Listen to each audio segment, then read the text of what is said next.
Hey everyone, welcome back to my channel. Hope you're good. So today's session, we're back to training.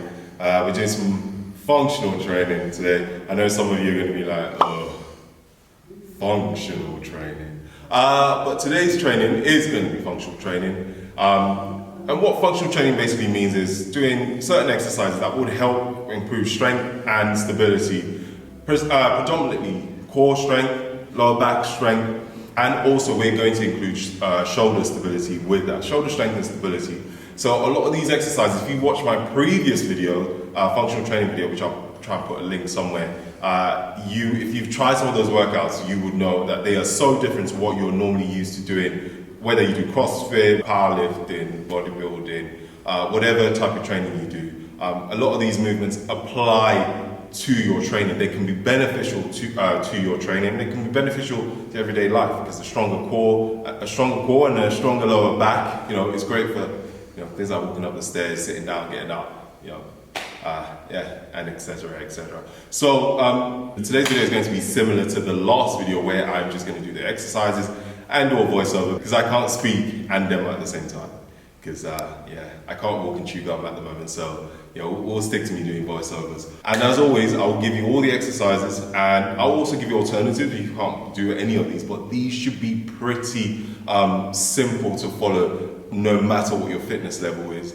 And and I'll give you things like the sets and the reps and instructions as well. So if you enjoyed the video, don't forget to leave a thumbs up. That would be awesome, and of course, don't forget to subscribe because you know you want to subscribe. And then we're going to go straight into the video, and hopefully you enjoy this one as well. Here we have the Kang squat, which is a combination of a good morning and a back squat. It combines a hip dominant and knee dominant move all in one. It's a great exercise that targets your core, T-spine, lower back, hips, hamstrings, and glutes. Yes, it's really that good. Standing with your feet about hip width apart, hinge your hips back with a bend at the knees. Make sure you brace your core throughout and keep your spine neutral as you bend forward. If you have the flexibility, get to a point where your torso is parallel to the floor. If you don't have the flexibility, just stop right before the point where your back feels like it wants to round forward. From that bottom position, bend your knees and let them come forward. Bring your torso more upright to transform into a deep squat position. Focus on engaging your core the entire time. Then reverse the movement so that you return to the good morning position with your torso nearly parallel to the floor. From here, fully straighten your knees and stand back up. Again, please take your time with this and do not rush it. Start with just the barbell, however, if it's too heavy, use a PVC pipe or a stick. To progress this movement, you can slowly add weights to the bar, but only when you are 100% confident with this exercise.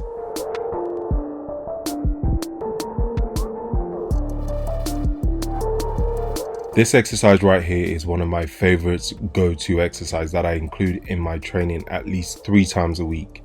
It's a great exercise for improving hip mobility, hamstrings, glutes, quads, and improving your ankle strength.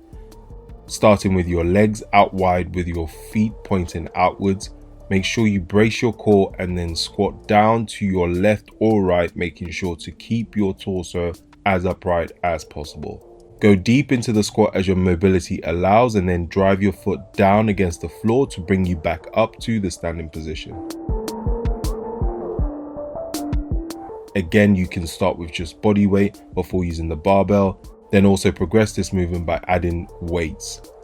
Just like the Kang squats, do not go too heavy on this. That is not the point of this exercise and can lead to injuries. It's all about control and form.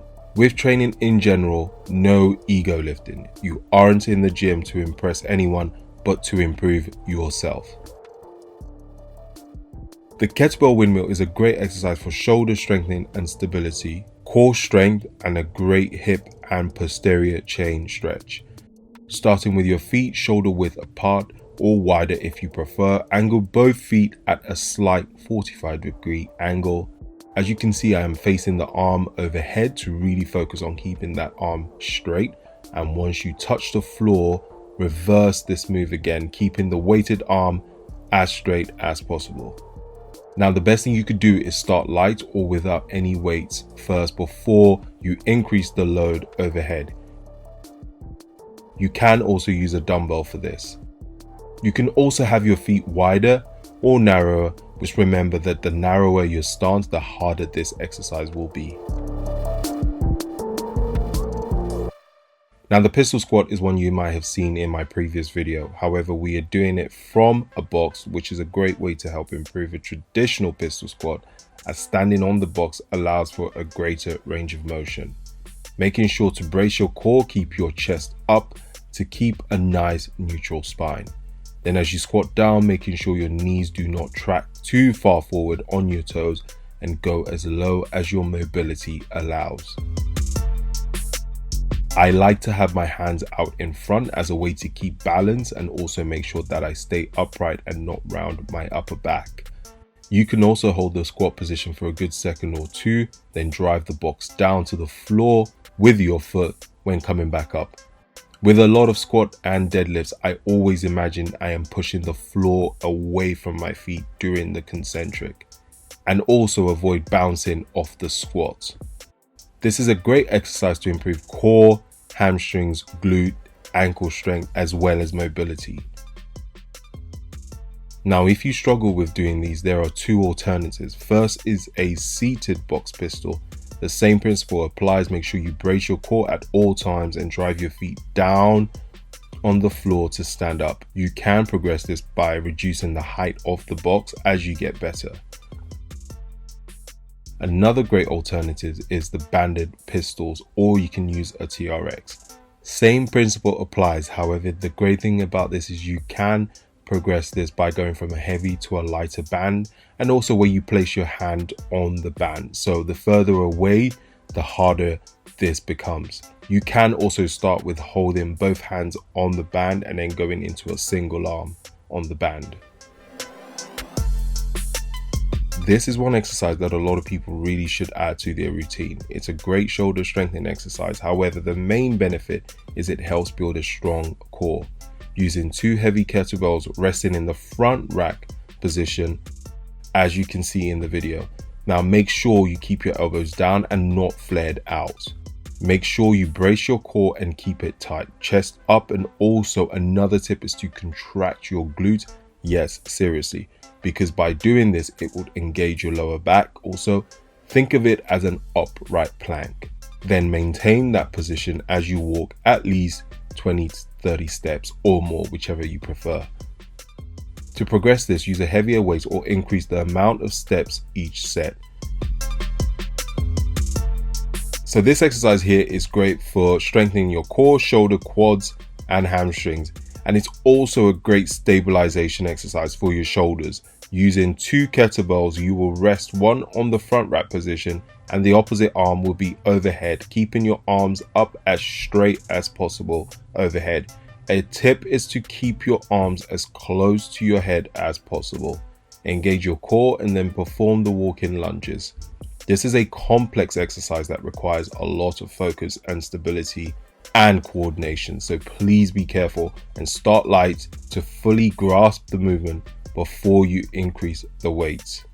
And as always with lunges, remember the wider step you take, the more it targets your hamstrings, and the shorter steps will target your quads a lot more. So you can decide however you want to perform this. If you've watched my previous kettlebell video, you would know how much I love using them in my training. Now, this is a complex routine and it's a great exercise that is literally a full body exercise. It's a strengthening and stability routine for your core, shoulders, lower back, hamstrings, quads, and glutes. So literally everything. As you can see, there are 4 parts to this complex. We'll be starting with a double swing, then a double clean into double clean and overhead press, and then finally a double clean overhead press, double overhead reverse lunge. Now watch how I struggle with the overhead reverse lunge. It is much harder than it looks, as it requires a strong core, great shoulder stability, and hamstring and glute drive.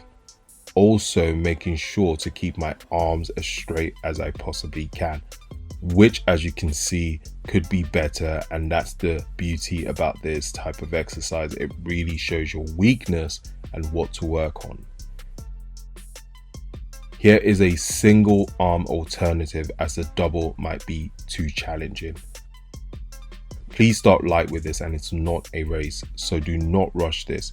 Give yourself at least a few seconds rest between each complex. All 4 exercises count as one full complex.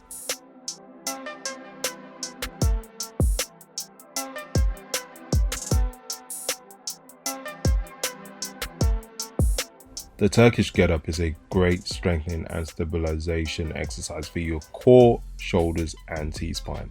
I like to add this complex exercise into my routine to really make it challenging.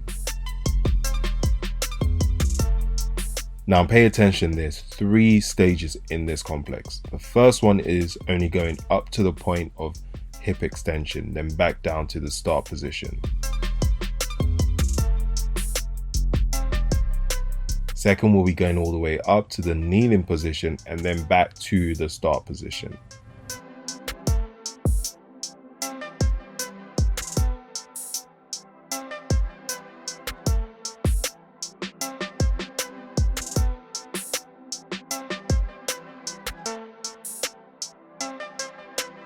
Third, we will be going back up to the kneeling position, then 3 single arm shoulder presses, and then back to the start position.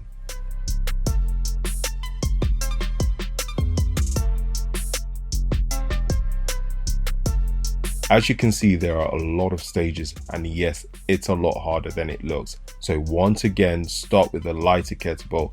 You would also use a dumbbell if you don't have a kettlebell. The Turkish getup is already hard enough on its own, so this just makes it that little bit more challenging, and focus on building that shoulder strength and stability, also improving our core strength as well. Now, everyone has a different standard to a Turkish getup, and this is how I like to perform them, so please be kind. I mean, who am I kidding? This is YouTube, so feel free to insult me or correct my form too. However, do them whichever way feels more comfortable for you.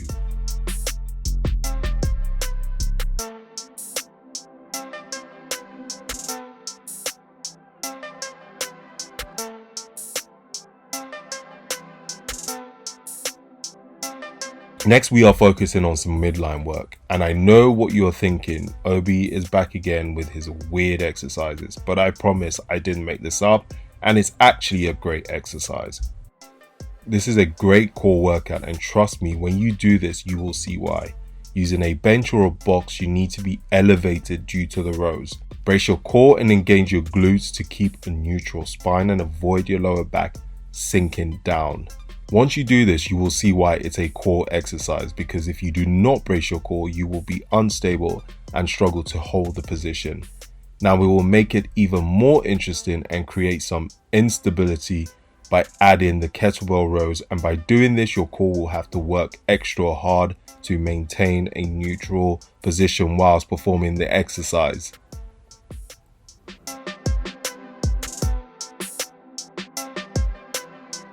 This is another great midline exercise. As you can see, you will be in an elevated plank position with a light dumbbell.